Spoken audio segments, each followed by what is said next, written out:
Welcome to the mental health podcast, Constant Counseling. My name is DC Constant, and my intention with this podcast is to discuss the challenges faced by both mental health students and professionals. Now, in discussing these challenges, it is my hope to help those listening to this podcast to help gain insight on navigating some of the demands they face as emerging and developing mental health professionals. But first, before we go on any further, let me share a little bit more about me and a little bit more about myself, and of course the voice behind Constant Counseling. So my name is DC Constant, and I am a third-year clinical mental health counseling student at Florida Gulf Coast University, aka FGCU. So my focus area in counseling is working with couples and families and to obtain additional licensure to specialize as a sex therapist.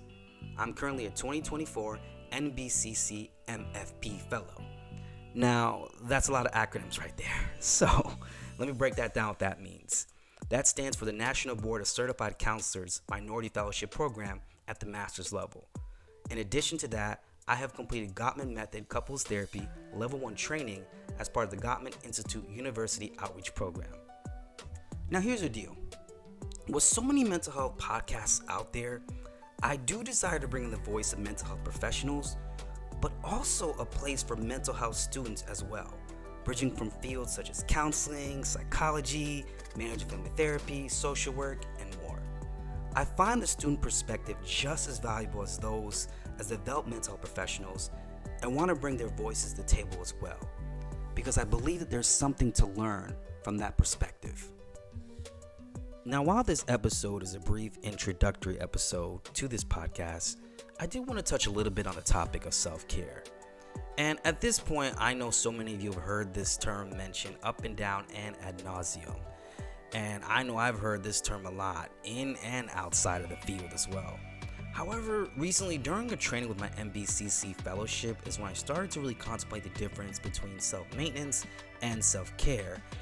And was I clear on the difference? A lot of times for us, we know that self-care, we might even interpret what may be for some aspects of self-maintenance as self-care. But self-maintenance is defined as that aspect of our hygiene, our daily living, things that we need that are essential to our living. And self-care are those aspects where it might be activities and things that are supplemental that we add on to it.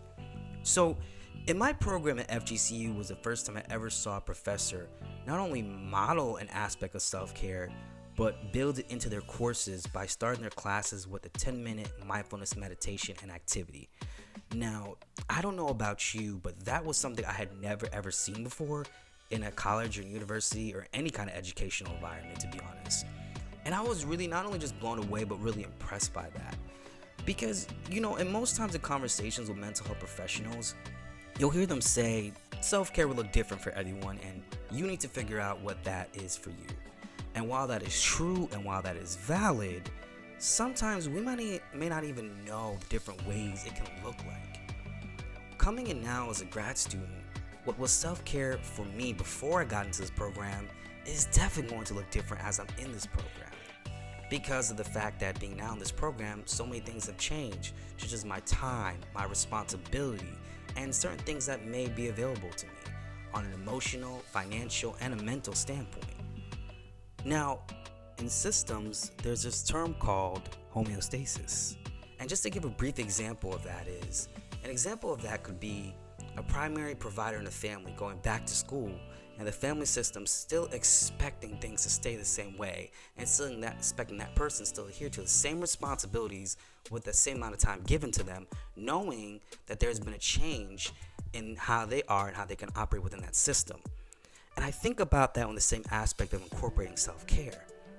So thinking that I can still incorporate that same type of self-care as I did prior to this program to now is what we would call trying to maintain homeostasis. Not realizing that there has to be some adjustments made in this aspect here. So while we may not know the different ways in how self-care can look like, what that professor modeled to me was one of the many ways that it could show up in my life and what it actually could look like. Now, the thing about it is the mental health graduate student, whether through counseling, marriage and family therapy, social work, or psychology, we have a very unique journey in contrast to our other graduate and professional student counterparts. Now, That's not diminishing or demeaning their journey. What I am trying to say though is that it is different, because in our programs, we're not only just navigating our own mental health, but that of others. So it's not like we just do coursework or we're just doing a practicum or a thesis or a dissertation. There's that, but also then our work with clients as well. And if we're not able to properly show up for ourselves, how can we show up for them? So while this introductory pilot episode is going to be brief, I do for future episodes want to touch on the differences between self-maintenance and self-care, and talk about some of the different ways that we could actually implement them in our lives as mental health students and professionals. This will be exhibited through interviews, not just with mental health professionals, but also mental health students as well. I also want to talk on the misconceptions surrounding the biases in working with couples and families, and the misconception of sex therapy as well. Additionally, I want to be able to touch on the importance of conceptualizing clients through development and talk a little bit more about counselor wellness. However, for now, this can probably help you get the conversation started. Thank you for listening to the podcast, Constant Counseling, where sometimes counseling is a constant process. Thank you. This has been Constant Counseling. Thanks for listening.